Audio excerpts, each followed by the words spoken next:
Hello friends, तो कैसे हैं आप लोग। आपकी होस्ट वंदना अनकैनी स्टोरीज़ डार्क में नई नई स्टोरीज़ लेकर आती रहती है। तो आप लोग जल्दी से चैनल को सब्सक्राइब करिए, लाइक कमेंट करिए और शेयर करिए। आज फिर से एक नई स्टोरी लेकर आई हूँ, तो आप लोग थोड़ा सा समय निकालिए और पूरी कहानी सुनिएगा। कहानी बहुत ही ज़्यादा इंटरेस्टिंग होने वाली है और बहुत ही ज़्यादा अच्छी है। मुझे तो बहुत अच्छी लगी। आई होप आप लोगों को भी पसंद आएगी। तो बने रहिए हमारे साथ। स्टार्ट करते हैं कहानी। आज की कहानी कमलकांत की है। कमलकांत जी एक कवि हैं और उनकी कविताएं बहुत ही अच्छी होती हैं। बात है आज से 30 साल पहले की, और वो इतने अच्छे कवि थे कि दूर दूर तक उनकी ख्याति प्राप्त थी।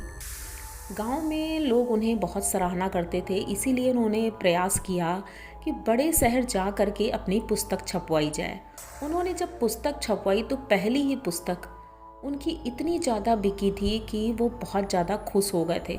उन्हें बहुत पैसे भी मिले थे उस समय के हिसाब से, तो बहुत ही ज़्यादा मिले थे।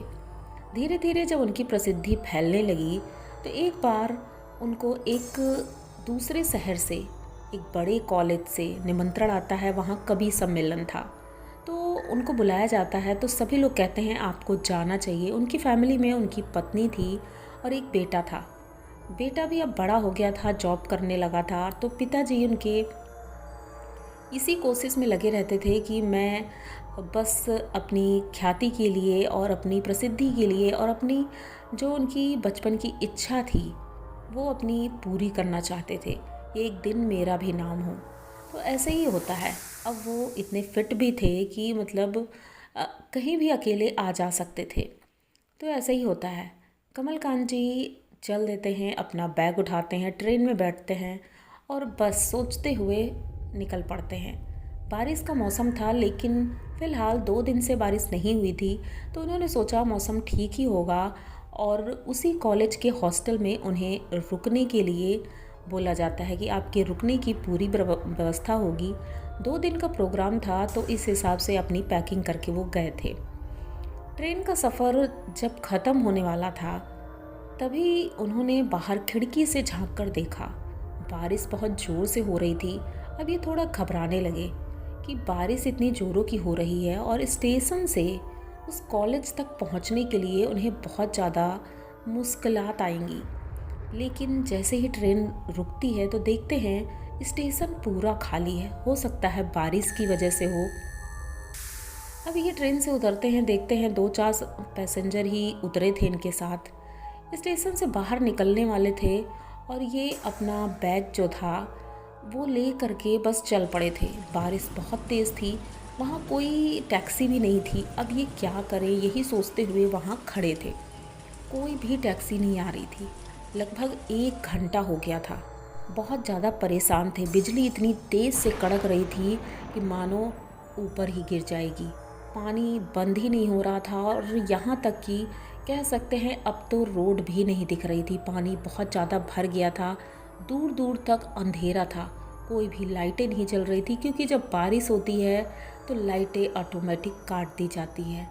तो सब जगह अंधेरा, रोड में कहीं कुछ नहीं दिख रहा। दूर दूर कहीं कहीं लाइट जल रही है, जो कि किसी ने कुछ बल्ब जला रखा है, इमरजेंसी जला रखी है, उसी से चल रही है। अब ये सोचते हैं कि मैं कॉलेज तक पहुंचूंगा कैसे। जब इतना देर हो जाती है तो ये सोचते हैं कि रात का लगभग 11 बज चुका है, और मैं अगर यहाँ खड़ा भी रहा तो स्टेशन पर भी रुकने की कोई व्यवस्था नहीं है। तो मैं क्या करूँ, इससे अच्छा तो मैं पैदल ही चल देता हूँ। हो सकता है यहाँ कोई होटल ही मिल जाए तो आसपास मैं वहीं रुक जाऊँगा। बस अपना बैग पन्नी से पैक करते हैं, अपना मोबाइल और कुछ ज़रूरी कागजात एक पॉलीथिन में करके बैग के अंदर रखते हैं, और ऊपर से एक बड़ी पन्नी ले रखी थी इन्होंने, उससे बैग कवर करते हैं। अब लेकर उसे चल देते हैं। खुद तो भीग गए थे बहुत ज़्यादा। तबीयत भी लग रहा था ख़राब ही हो जाएगी, क्योंकि उम्र भी हो रही थी। लगभग 50 साल उम्र थी उनकी। वो चल पड़े पैदल। पानी घुटनों तक आ रहा था और वो पैदल चले जा रहे थे। एक फुटपाथ के किनारे ऊंची जगह थी थोड़ी, वहाँ पर ये कुछ दूर पहुँच करके रुकते हैं।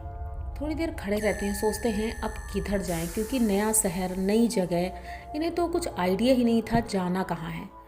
तभी इन्हें दूर एक आदमी और औरत दिखाई पड़ते हैं जो जा रहे हैं।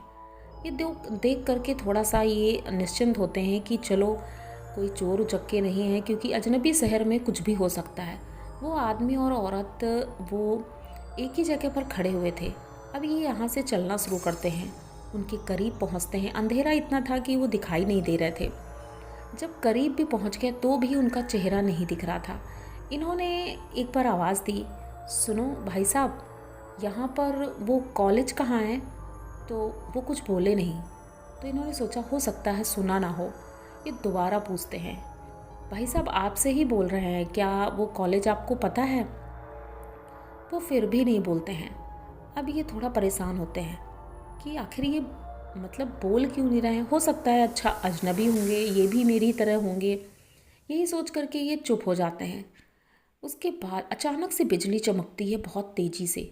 जैसे ही बिजली चमकी तब कमलकांत जी ने उनका चेहरा देखा। उनके चेहरे एकदम सफ़ेद थे और मानो पूरे शरीर में कट के निशान थे, खून बह रहा था और आंखें एकदम सफ़ेद थी।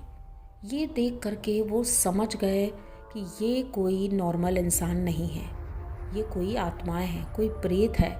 अब ये इतना ज़्यादा डर गए थे कि बस वहाँ से ये सीधे आगे की तरफ भागने लगे। वो चीज़ें उसी जगह खड़ी थी, लेकिन जैसे ही ये थोड़ा आगे बढ़े, पीछे मुड़कर देखा, एक बार फिर से बिजली चमकती है और उस बिजली चमकने के साथ ही वो दोनों देखते ही देखते गायब हो जाते हैं। अब इन्होंने भागना शुरू किया। इतनी तेज बारिश में पानी को मचाते हुए ये बस भागे जा रहे थे। अब एक जगह एक दुकान थी और वो बंद थी, लेकिन आगे 3 सेट था, वहाँ पर जाकर ये बैठ जाते हैं। सोच रहे थे अपनी किस्मत को कि कहाँ से मैं आज यहाँ फंस गया हूँ, और बस अपने प्रभु हनुमान जी का नाम लेते हैं और कहते हैं कि हनुमान जी बस मेरी रक्षा करो, क्योंकि अब आप ही हमारी रक्षा कर सकते हो, आपसे बढ़कर तो कोई भी नहीं। श्री राम जी हमारी रक्षा करो, हनुमान जी मेरी रक्षा करो, बस यही रट रहे थे। तभी अचानक से एक गाड़ी का हॉर्न बजता है। ये एकदम से उसकी तरफ देखते हैं, फिर नीचे सर कर लेते हैं, क्योंकि इन्हें अभी भी विश्वास नहीं हो रहा था कि वो जो आत्माएं इन्हें मिली थी क्या ये वही है। अब डर की वजह से इनकी हिम्मत नहीं हो रही थी, लेकिन वो गाड़ी बार बार हॉर्न मारे जा रही थी और कमलकांत जी की तरफ वो ड्राइवर लगातार देख रहा था और बुला रहा था, लेकिन बारिश की वजह से इन्हें कुछ समझ नहीं आ रहा था। लेकिन जब वो इतना हॉर्न मारता है, ये उठकर खड़े होते हैं और धीरे धीरे उसकी तरफ बढ़ रहे थे। तो वो बोलता है कि अरे आपको कॉलेज जाना है? तो कमलकांत जी बड़े आश्चर्य में कि इन्हें कैसे पता कि मुझे कॉलेज जाना है। फिर वो कहते हैं अरे हनुमान जी की कृपा है और वो सब ठीक करेंगे, आप आइए गाड़ी में बैठिए, वो मैं आपको वहाँ छोड़ देता हूँ। तो ये कहते हैं पहले तो आप ये बताओ आपको कैसे पता कि मुझे कॉलेज ही जाना है? तो वो कहते हैं अरे कॉलेज के जो वो हॉस्टल है वहाँ के वार्डन ने गाड़ी भेजी है आपके लिए। मैं तो स्टेशन भी गया था, लेकिन आप वहाँ मिले नहीं, तो मैं ढूंढ रहा था। तब भी इन्होंने कहा कि आपने मुझे पहचाना कैसे? तो वो कहते हैं अरे इस शहर में इतनी बारिश में भला कौन पागल होगा जो बारिश में घूमने निकलेगा, इसीलिए मैं आपको देख के पहचान गया। तो ये कहते हैं चलो ठीक है। अब ये सोचते हैं शायद अच्छा इंसान है, तो ये ऊपर लोडर में बैठ जाते हैं। ये लोडर था जिसमें कि कॉलेज में कुछ सामान आता जाता था, तो इसी में वो बैठ जाते हैं। फिर पूछते हैं आपको कैसे पता चला कि मैं हनुमान जी का भक्त हूँ? तो वो कहते हैं कि अरे मैं भी हनुमान जी का ही भक्त हूँ, इसीलिए मेरे मुंह से ऐसे निकल गया। ये कहते चलो ठीक है कोई बात नहीं। अब बारिश इतनी तेज़ हुई थी, भीग चुके थे, थक भी गए थे बहुत ज़्यादा, तो गाड़ी में बैठते ही इन्हें नींद आ गई। पर जब इनकी आँख खुलती है तो ये देखकर घबरा जाते हैं। चारों तरफ आदमी ही आदमी खड़े थे इन्हें घेर करके। ये एकदम से उठकर बैठते हैं और कहते हैं कि मैं कहाँ हूँ और आप लोग कौन हैं? तो उनमें से एक आदमी सतीश, वो बोलता है अरे कमलकांत जी आप परेशान मत होइए, हम सब आपके ही हैं। आप कॉलेज में हैं और मैं इस कॉलेज के हॉस्टल का वार्डन हूँ। मेरा नाम सतीश है और आप मुझे बाहर मिले थे, पेड़ के नीचे चबूतरे पर लेटे हुए थे। तो मैं जब सुबह आया हॉस्टल तो मैंने देखा कि यहाँ कोई लेटा है। तो मैंने आपको जगाने की कोशिश की लेकिन आप बेहोश थे। पहले तो मैंने सोचा कि किसी की हेल्प ली जाए, लेकिन फिर मैंने बच्चों को बुला करके आपको यहाँ लेकर आए हैं हम, और डॉक्टर साहब को बुलाया है तो उन्होंने आपका ट्रीटमेंट किया है। अब आप ठीक हैं। चलो अच्छी बात है, आप ठीक हैं। तो आप मतलब बताइए आप यहाँ कैसे, मतलब इतनी बारिश में कैसे? तो ये कहते हैं कि मुझे कुछ समझ नहीं आ रहा है मैं यहाँ कैसे। तब तक बाकी सभी लोग जा चुके थे। तो कमलकांत जी सतीश जी से कहते हैं कि आपका बहुत बहुत शुक्रिया कि आपने मेरी जान बचाई, और आपकी वजह से ही आज मैं यहाँ तक आ पाया हूँ। तो वो कहते हैं ऐसे कैसे, मतलब मेरी वजह से? तो कहते हैं अरे आपने जो लोडर भेजा था ना, तो वो मतलब बहुत हेल्प मिली मुझे उससे, वो मुझे लेकर यहाँ तक आए। तो वो कहते हैं आप मजाक तो नहीं कर रहे हैं? कमलकांत जी कहते हैं मैं मजाक क्यों करूँगा, मैं तो लोडर में ही आया था। तो कहते हैं क्योंकि मैंने कोई लोडर भेजा ही नहीं था, मैं तो यहाँ हॉस्टल में ही था, और मैं ऐसे कैसे भेज सकता हूँ? मुझे क्या पता कि आप किस गाड़ी से आने वाले हैं, या कोई कभी किस गाड़ी से आने वाला है, किस टाइम पर आने वाला है, मुझे तो ये पता ही नहीं।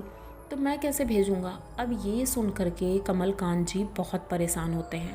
वो सोचते हैं क्या वो भगवान था, या फिर कोई प्रेत था, या कोई कोई जिन्न था, क्या था वो, ये सोचते ही रहते हैं। तब तक सतीश जी हंसते हुए वहाँ से चले जाते हैं और कहते हैं आप दवाइयाँ खा लेना, और खाना अभी मैं भिजवा देता हूँ। उनके लिए नाश्ता और खाना आता है, और कहते हैं कि आप आज का दिन तो उसमें शामिल नहीं हो सकते हैं, आपकी तबीयत ठीक नहीं है, तो आप कल शामिल हो जाना। ये कहते हैं ठीक है।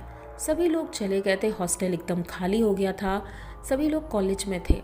ये अकेले अपने रूम में लेटे हुए थे।